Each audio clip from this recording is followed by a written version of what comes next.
Good morning student. अर्थालंकार का पहला अलंकार हम लोगों ने उपमा अलंकार देखा है। अभी अर्थालंकार का भाग 2 उत्प्रेक्षा अलंकार। शुरू में मैंने बताया है कि शब्दालंकार और अर्थालंकार है, और शब्द अलंकार के दो प्रकार है। अलंकार मतलब ऑर्नामेंट्स, जो हम लोग लेडीज़ लोग और जेंट्स भी ब्रेसलेट और ये जैसे ऑर्नामेंट्स पहनते हैं अच्छे दिखने के लिए, और लेडीज़ जो है वो श्रृंगार करने के लिए, मतलब सब जो अलंकार पहनते हैं वो अच्छे दिखने के लिए, जिससे अपनी शोभा बढ़ती है। वैसे ही अलंकार जो भाषा के लिए मतलब सेंटेंस के लिए यूज़ किया जाता है उसको अलंकार कहा जाता है, और वो अलंकार शब्दालंकार, अर्थालंकार। 9th स्टैंडर्ड में हम लोग को अर्थालंकार ही देखना है, और अर्थालंकार के दो प्रकार है, उपमा और उत्प्रेक्षा।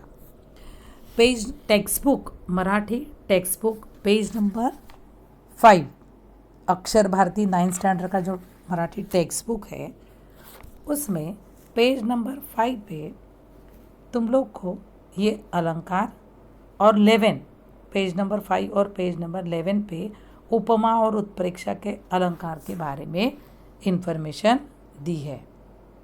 अभी अलंकार के थोडक्यात पण महत्त्वाचे पॉइंट, जो इम्पॉर्टंट पॉइंट है वो हम लोग देखेंगे की अर्थालंकारातील हा दुसरा प्रकार आहे। पहिला प्रकार कोणता है? उपमा, और सेकंड वन उत्प्रेक्षा। तर म्हणून हा दिला की अर्थालंकारातील हा दुसरा प्रकार आहे। उपमेय आणि उपमान या दोन्ही गोष्टी महत्त्वाच्या आहेत। इधर ध्यान देंगे सब। उपमेय मतलब क्या? हम लोगों ने उपमा अलंकार में देखा है उपमेय और उपमान। हाँ, तो उसमें उपमेय क्या है? ज्याची तुलना करायची आहे ते, जिसकी कंपैरिजन करनी है, और उपमान मतलब जिसके साथ कंपैरिजन करनी है। ये दोनों चीज़ें बहुत इम्पॉर्टेंट है। कौन से अलंकार में? उत्प्रेक्षा अलंकार में। वही थर्ड पॉइंट वही दिया है की ज्याची तुलना करायची आहे ते उपमेय, आणि ज्याच्याशी तुलना करायची आहे ते उपमान। आता उत्प्रेक्षा अलंकार म्हणजे काय? तर थोडक्यात कल्पना। अभी कल्पना किसे कहते हैं? इमेजिनेशन। उत्प्रेक्षा अलंकार मतलब क्या है? कल्पना। आता उपमेय हे जणू उपमानच आहे अशी कल्पना केलेली असते तेव्हा उत्प्रेक्षा अलंकार होतो। डेफिनेशन ध्यान में रखो। उपमा के हम लोगों ने कौन सी डेफिनेशन देखी थी, याद है? दो चीज़ें उपमा की याद रखो, मैं जो बोल रही वो सुनो सही से। दोन वस्तूतील साम्य, सारखेपणा हा कशाने? चमत्कृतीपूर्ण रीतीने पूर्ण केलेला असतो, तिथे उपमा अलंकार होतो।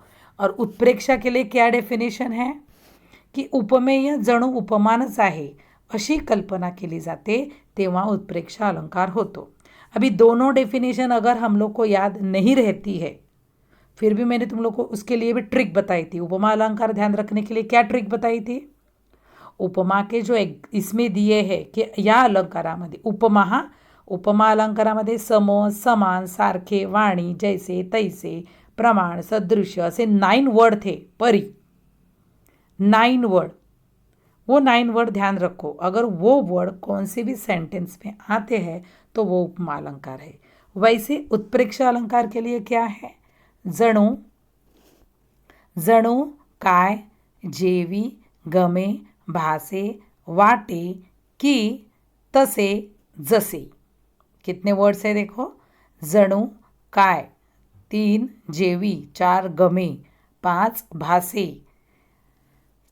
6 वाटे की, 7 जसे आणि 8 तसे। मतलब ये इधर भी 8 वर्ड है। ये 8 वर्ड कौन से भी सेंटेंस में आते हैं तो ये अलंकार कौन सा हो जाता है? उत्प्रेक्षा अलंकार हो जाता है। मतलब डेफिनेशन ध्यान में रखने की ज़रूरत नहीं है। 2 आइडिया मैंने बताई है तुम लोग को। उपमा कैसे चॉइस कर, उस उपमा अलंकार कैसे ढूंढना है, कैसे समझना है, तो कौन से वर्ड चाहिए जो उपमा अलंकार के लिए मैंने दिए हैं, फिर से रिपीट नहीं करूँगी। और उत्प्रेक्षा अलंकार के लिए तुम लोग के सामने ये जो 8 वर्ड है, अगर वो कौन से भी सेंटेंस में, तो ये अलंकार उत्प्रेक्षा अलंकार हो जाता है। अभी ये जो एग्जाम्पल है टेक्स्ट बुक के ही एग्जाम्पल है, ये एग्जाम्पल के साथ मैं आपको बताती हूँ कि हम लोग को उत्प्रेक्षा अलंकार कैसे ढूंढना है या कैसे हम लोग लिखेंगे समझेंगे कि ये उत्प्रेक्षा अलंकार है। बघूया, लहानगी वसुधा जणू गोड परी। अभी ये सेंटेंस का मीनिंग क्या है? लहानगी मतलब छोटी, वसुधा मतलब द नेम ऑफ गर्ल। जणू गोड परी, फेरी जैसी दिखती है। गोड मतलब स्वीट फेरी जैसी ये छोटी वसुधा दिखती है, ऐसा इसका मीनिंग है। अभी इसमें उपमेय क्या है? उपमेय मतलब ज्याची तुलना, कोणाची तुलना करायची इकडे? लहानगी वसुधाची। हां, उसकी तुलना किसके साथ करनी है? फेरी जैसी वो किसकी जैसी दिखती है? फेरी जैसी मतलब परी जैसी दिखती है। मग लहानगी वसुधा उपमेय आहे, उपमान परी आहे। समान गुण कोणते आहेत? वो उसका जो है वो सुंदरता के लिए उसको बताया है। परी बहुत सुंदर रहती है, जैसी परी सुंदर है वैसी वसुधा भी सुंदर है, ऐसा इसका मीनिंग है। तो समान गुण वसुधा भी परी जैसी सुंदर ही है, समझे? तो सुंदरता हा गुण काय झालेला आहे?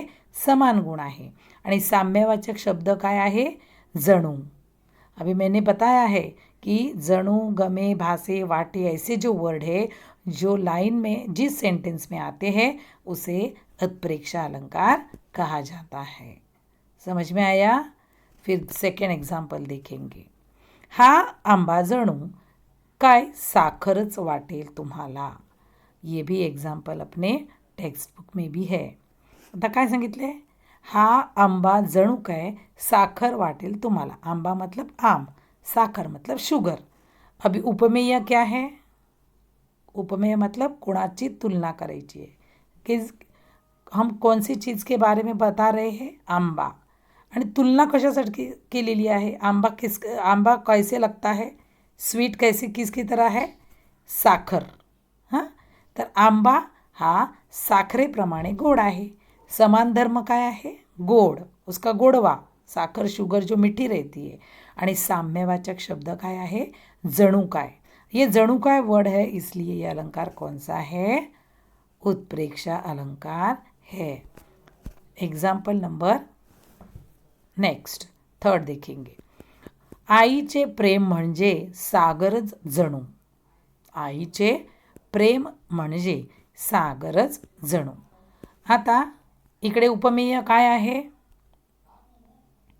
इकडे कोणाची तुलना करायची आहे? आईच्या प्रेमाची तुलना कोणाबरोबर केलेली आहे? सागर। सागर मतलब समुंदर। माँ का प्यार समुंदर इतना बड़ा है, ऐसा ये वर्ड सेंटेंस का मीनिंग है। आता मग आई हे काय आहे? उपमेय आहे। उपमान सागर आणि समान धर्म काय आहे? विशालता। समुद्र केवढा मोठा असतो, विशाल असतो, बहुत विशाल रहता है, इसलिए माँ का प्यार समुद्र जैसा विशाल है। तो समान धर्म विशालपणा। आणि साम्यवाचक शब्द कुठला आहे? जणू। म्हणून हा अलंकार कुठला आहे? उत्प्रेक्षा अलंकार। दुसरा आपण एग्जाम्पल बघूया। तारांगण स्पष्ट बिंबले स्नाना जणू मुनि अवतरले। अभी ये सेंटेंस का मीनिंग ही मैं आपको बताती हूँ पहले। तारांगण स्पष्ट बिंबले। तारांगण मतलब क्या है? अवकाश में स्पेस में जो तारांगण रहता है। हाँ, स्पष्ट बिंबले स्नाना जणू मुनि अवतरले। मुनि मतलब ऋषि मुनि। अभी ये जो तारांगण है वो कैसे दिखता है? जैसे वहाँ ऋषि मुनि नहाने के लिए अवतर गए। अभी तारांगण में जो स्टार जो है वह चमकते हैं, वो चमकने वाले स्टार को ऋषि मुनि कहा है। मुनि, ऋषी। तो आता उपमेय काय आहे याच्यामध्ये? तारांगण। उपमान मुनि। और समान धर्म क्या है? तेजस्वीपणा। चमचमाते हुए वो जो है उसके लिए तेजस्वीपणा। आणि साम्यवाचक शब्द जणू। आता हा शब्द जणू इकडे हा शब्द आलेला आहे, म्हणून हा उत्प्रेक्षा अलंकार झालेला आहे। ये एग्जाम्पल बाहर का है, ये टेक्स्ट बुक में नहीं है। किती माझा कोंबडा मजेदार। कोंबडा मतलब कॉक। मान त्याची किती बाकदार। मान मतलब उसकी नेक या मुंडी म्हणतो आपण त्याला। बाकदार। शिरोभागी तांबडा तुरा होता, तांबडा तुरा हाते। जणू जास्वंदी फूल उमलले। मतलब मेरा जो कॉक है वो क्या है? बहुत सुंदर दिखता है और उसके सर पर जो तुरा है, कॉक के सर पर जो तुरा रहता है रेड कलर का, वो कैसे दिखता है? जास्वंदी के फूल की तरह। हाँ, वो रेड कलर का फूल रहता है जास्वंदी का, तो उस तरह ये तुरा उसका दिखता आहे. आता याच्यामध्ये उपमा काय आहे, उपमेय काय आहे? कसली तुलना, कशाची तुलना करायची आहे? तांबडा तुरा, कोंबड्याचा जो तुरा आहे, सर पर जो उसका तुरा रहता है, कोणाशी केली तुलना? कसं दिसते ते तुरा? जास्वंदीच्या फुलासारखं दिसतं ना. इसलिए उपमान क्या है? जास्वंदी का फूल. समान धर्म, कौन से रंग का है वो? लाल रंग. आणि साम्यवाचक शब्द कोणता आहे? जणू. तर जास्वंदीचं फूल ज्याप्रमाणे रेड कलरचं असतं त्याप्रमाणे माझ्या कोंबड्याचा तुरा आहे. जणू मतलब उत्प्रेक्षा अलंकार. एक दुसरं बघूया उदाहरण. अत्रीच्या आश्रमी निले मज वाटे. बघा आता, अत्रीच्या आश्रमी, ये अत्रि ऋषि मुनि का नाम है. ऋषि मुनि का नाम अत्रि है. अत्रीच्या आश्रमी, उनके आश्रम में जाके, नेले, अत्रीच्या आश्रमी नेले मज वाटे, माहेरची वाटे खरे खुरे. मुझे अत्रि ऋषि के आश्रम में लेके गए, तभी मुझे वहाँ ऐसे लगा कि मेरे मायके में आई हूँ. ये सेंटेंस है, उसका मीनिंग. अत्रीच्या आश्रमी नेले मज वाटे, माहेरची वाटे खरेखुरी. खरोखरी मी माहेरच्या वाटेमध्ये चाललेली आहे किंवा माहेरी चाललेली आहे. ऐसे मुझे ऋषि मुनि के आश्रम में गई तो मुझे ऐसा लगा. ये सेंटेंस है. और अभी उसके उपमेय, उपमान, समान गुण और साम्यवाचक शब्द और ये अलंकार कौन सा है ये देखेंगे. इसमें उपमेय क्या है? अत्रि ऋषि का आश्रम. उपमान क्या है? माहेर. और समान गुण क्या है? आपलेपणा. जो मायके में उसको अच्छे आपलेपणा जो वाटतो, प्रेमळपणा जो वाटतो, तो अत्रि ऋषीच्या आश्रमात तिला वाटतोय. साम्यवाचक शब्द वाटे. और ये अलंकार हो गया उत्प्रेक्षा अलंकार.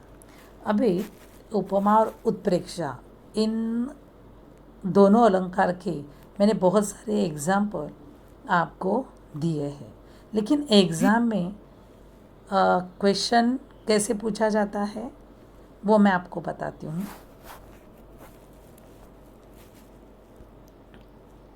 पर फक्त एक अजून आपण एक्झाम्पल बघूया.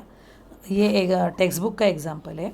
गरगर फिरे विमान हलवुनी, पंख उडत पक्षी हे पक्षीच जणू. नभी है, हाँ, पक्षी नहीं है, वो नभी है उधर वर्ड. टेक्स्टबुक में देखो, नभी हे पक्षीच जणू. तर उपमेय काय आहे? विमान आहे. उपमान पक्षी. विमान कैसे, एरोप्लेन जो है वो कैसे उड़ रहा है? पंछियों की तरह. और उसका गुणधर्म क्या है? विमान भी घूमता है गरगर और पंछी वो भी गरगर घूमते हैं. इसलिए समान सेम गुणधर्म काय आहे? गरगर. आणि साम्यवाचक शब्द आहे जणू. हा अलंकार आहे उत्प्रेक्षा अलंकार. गरगर फिरे विमान हलवुनी, पंख उड़त नभी हे पक्षीच जणू महान. मतलब आसमान में एरोप्लेन जो गर घूम रहा है वो कैसे दिख रहा है? पंख उड़त नभी है पक्षीच जणू. जैसे पंख लेके जो पंछी उड़ते हैं आकाश में, उसके तरह ये विमान गर घूम रहा है. ये सेंटेंस का मीनिंग है. तर उपमा आणि उत्प्रेक्षा अलंकार मधील फरक, मतलब डिफरेंस क्या है देखेंगे फिर से. उपमा अलंकार जो शुरू के पहले वीडियो में हम लोगों ने देखा है कि आईचे प्रेम सागरासारखे आहे. उपमा अलंकार. क्यों? सारखेपणा. आणि आईचे प्रेम सागरच जणू. देखो दोनों सेंटेंस बोथ आर सेम, लेकिन इसके वर्ड में चेंजेस है. ऊपर है सारखेपणा, उधर सारखे लिखा है. जो मैंने एग्जाम्पल पे 10 ये दिए हैं उसके 9 जणू गमे भासे वाटे उत्प्रेक्षा आणि उपमाचं जैसे तैसे सारखे प्रमाण सदृश्य, तो उसमें सारखे आहे म्हणून तो उपमा अलंकार. आणि आईचे प्रेम सागरच जणू, जणू मतलब वाटणे, इकडे काय आहे उत्प्रेक्षा अलंकार आहे. तर हा दोघांमधला डिफरेंस, ये दोनों अलंकार का ये डिफरेंस है. अभी हाँ, मैंने आपको यही बोली थी कि एग्ज़ाम में उपमेय उपमान समान धर्म आणि साधर्म्यवाचक शब्द, एक सेंटेंस देके उपमेय ढूंढना है, उसमें से उपमान क्या है, समान धर्म क्या है और साधर्म्यवाचक शब्द क्या है, ये ढूंढना पड़ता है. और दूसरा क्या है कि एक सेंटेंस दिया जाता है, उसमें जणू गमे भासे वाटे से अंडरलाइन वर्ड किए जाते हैं या बिना अंडरलाइन के सेंटेंस दिया जाता है और आपको ढूंढना है कि यह अलंकार कौन सा है, उपमा है कि उत्प्रेक्षा अलंकार है. तो ये दो टाइप के क्वेश्चन अलंकार में आते हैं. अभी मैं पेज नंबर 5 और पेज नंबर 11 ये दोनों की PDF आपको भेजूंगी. वो PDF आपको 9th स्टैंडर्ड के नोटबुक में कंटिन्यूशन में लिखे तो भी चलेगा, ग्रामर पार्ट नहीं किया तो भी चलेगा, कंटिन्यूशन में लिखो. तो उपमा अलंकार, उत्प्रेक्षा अलंकार, मैंने जो वीडियो में नोट्स दिए हैं वो भी मुझे चाहिए. और पेज नंबर 5 और पेज नंबर 11 फिर से मैं एक बार बोल रही हूँ कि मुझे दोनों नोट्स चाहिए. जो PDF भेज रही हूँ उसके नोट्स भी आपको लिखने हैं, लेकिन शुरू में उपमा अलंकार के जो एग्जाम्पल दिए हैं उसमें उपमेय उपमान साधर्म्यवाचक शब्द आणि समान धर्म असलेले शब्द सारखेपणा, ये जो है वो एग्जाम्पल के साथ आपको लिखने, क्योंकि ये एग्जाम्पल टेक्स्ट बुक में है लेकिन उसमें आंसर टेक्स्ट बुक में नहीं है. इसलिए एग्जाम्पल सॉल्व करके उत्प्रेक्षा और उपमा अलंकार सेपरेट वीडियो बनाई हूँ ताकि आपको समझ में आ सके. तो page number 5, page number 11 both you have to write in Marathi notebook. Continuation में लिखो, प्रॉब्लम नहीं. मैंने पहले शुरू में बताया था, लास्ट वाला पार्ट हम लोग 10-15 पेज छोड़ के ग्रामर लिखेंगे, नॉट नेसेसरी. कंटिन्यूशन में लिखो, लेकिन ऊपर हेडिंग दो अलंकार और इंडेक्स में भी अलंकार लिखो तो भी चलेगा मुझे. ये सेकेंड लेसन के बाद ये अपना ग्रामर पार्ट आएगा. ठीक है, थैंक यू वेरी मच.